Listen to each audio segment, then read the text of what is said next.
Nagsisimula ang kwento noong taong 180 AD.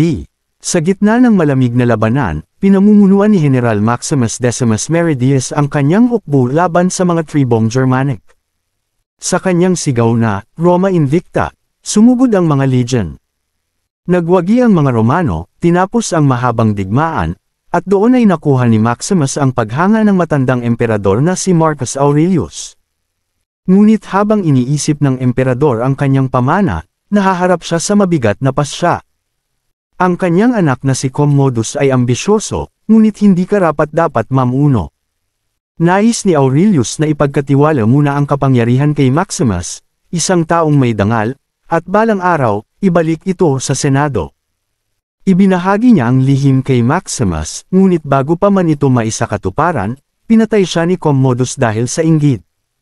At idineklara ng prinsipe ang kanyang sarili bilang bagong emperador ng Roma. Humarap si Commodus kay Maximus at humingi ng katapatan. Ngunit nang matanto ni Maximus ang kanyang kasalanan, tumanggi siya. Dahil dito, ipinag-utos ng emperador ang kanyang kamatayan, pati na rin ang pagpatay sa asawa at anak ng general. Nakatakas si Maximus sa mga sundalong dapat pumatay sa kanya, ngunit huli na nang makarating siya sa kanilang tahanan. Nasunog ang kanilang vilya, at binitay ang kanyang pamilya. Sa labis na pighati, inilibing niya ang mga ito at bumagsak sa kanilang libingan. Natagpuan siya ng mga mangangalakal ng alipin at dinala sa Zutchebar, sa Hilagang Aprika. Doon siya ipinagbili kay Proximo, isang tagapagsanay ng mga gladiador. Wala nang pag-asa si Maximus, at ayaw na niyang lumaban ngunit napilitan para mabuhay. Sa bawat laban, nahayag ang kanyang kahusayan, at unti-unti siyang nakilala ng madla. Nakabuo siya ng pagkakaibigan kina Hagen at Juba, dalawang mandirigmang alipin. Lalo siyang naging malapit kay Juba, at madalas silang mag-usap tungkol sa kabilang buhay at sa muling pagkikita ng pamilya ni Maximus. Samantala, sa Roma, muling binuksan ni Commodus ang mga malalaking laro sa Colosseum bilang parangal sa pagkamatay ng kanyang ama. Kasama ang tropa ni Proximo, dinala si Maximus sa kabisera. Sa isang palabas na ginaya mula sa digmaan laban sa Carthage, pinangunahan ni Maximus ang mga gladiador at nagwagi laban sa mas malakas na hukbo. Nagulat ang lahat, lalo na si Commodus, nang matuklasang ang pinuno ng mga mandirigma ay si Maximus mismo. Hindi magawang patayin ng emperador ang general, sapagkat minahal na siya ng taong bayan. Nagtangka pa siyang ipahiya si Maximus sa pamamagitan ng pagtapat sa kanya kay Tigris of Gaul, isang alamat ng arena na hindi pa natatalo, at napapalibutan ng mga tigre. Ngunit nanaig si Maximus. Nang hudyatan ni Commodus ang kamatayan ni Tigris, pinatawad siya ni Maximus.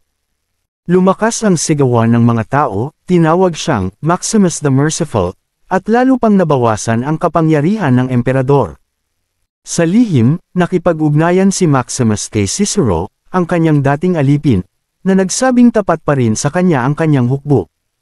Kasama si Lucilla, kapatid ni Commodus, at si Senador Gracchus, binalak nilang pagtibayin muli ang Senado at patalsikan ang emperador. Ngunit natunto ni Commodus ang pagtataksil. Tinakat niya ang anak ni Lucilla at ipinagkanulo niya ang plano. Dumating ang mga gwardya, sinalakay ang mga gladiador, at pinatay sina Hagen at Proximo. Si Maximus ay nakatakas saglit ngunit nahuli rin sa huli. Sa harap ng mga Romano, nagpasya si Commodus na wakasan ang alamat sa Colosseum mismo. Hinamon niya si Maximus sa isang labanan. Ngunit bago magsimula, lihim niyang sinaksak si Maximus at itinago ang sugat sa ilalim ng baluti. Sa arena, nagsagupaan sila. Kahit sugatan, natalo ni Maximus si Commodus at kinuha ang kanyang sandata. Nang humingi ng tabak ang emperador, tinalikuran siya ng kanyang mga gwardya. Sa huli, pinaslang siya ni Maximus gamit ang sariling patalim ni Commodus. Habang bumagsak ang emperador, nanahimik ang Colosseum.